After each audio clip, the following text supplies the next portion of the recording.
ایک سوال کیا گیا ہے، کھڑا ہونے کا کام ہے، 18 گھنٹے کھڑے ہوتے ہیں. اب یہ ابری ہوئی رگیں ہیں جو ٹانگوں میں نظر آ رہی ہیں، یہ پھیل گئی ہیں، بہت زیادہ موٹی ہو گئی کبھی، لیکن بلیڈنگ نہیں ہوئی. آپ اس وقت کا کیوں انتظار کر رہے ہیں کہ یہ آپ کی جو ہے وین پھٹ جائے یا یہاں پہ السر بن جائے جو کہ ہیل ہی نہ ہو.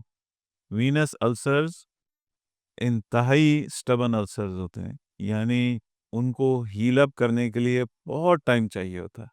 تو اس وقت کا کیوں انتظار کر رہے ہیں؟ تو ایسا نہیں ہونا چاہیے. یہ آسان علاج ہے، اور پھر میں دوبارہ کہتا ہوں جن لوگوں کو ہے اس کی جلدی آپ تشخیص کرائیں، جلدی علاج کرائیں، اور احتیاطی تدابیر اس سے زیادہ اہم ہیں. یہ جو ٹائٹ سٹاکنگز ہیں، لیگنگز ہیں، یہ اچھے برانڈز اویلیبل ہیں. اس سلسلے میں جو بھی ہم سے رہنمائی لینا چاہتے ہیں، مزید گفتگو کرنا چاہتے ہیں، برین سٹارمنگ کرنا چاہتے ہیں، معلومات لینا چاہتے ہیں، ڈسکس کرنا چاہتے ہیں، ہم اویلیبل ہیں. اب ہمارے پاس تشریف لے کے آئے، ہم آپ کا ڈائگنوسس بھی کریں گے، تشخیص بھی کریں گے، اور علاج بھی بتائیں گے، اور ساتھ ساتھ آپ کو احتیاطی تدابیر بھی بتائیں گے جو کہ علاج سے زیادہ اہم ہے، علاج سے پہلے بھی اور علاج کے بعد بھی. سو اس سلسلے میں ہمارے دیے گئے نمبر پہ رابطہ کریں اور بائی اپوائنٹمنٹ تشریف لے کے آئیں.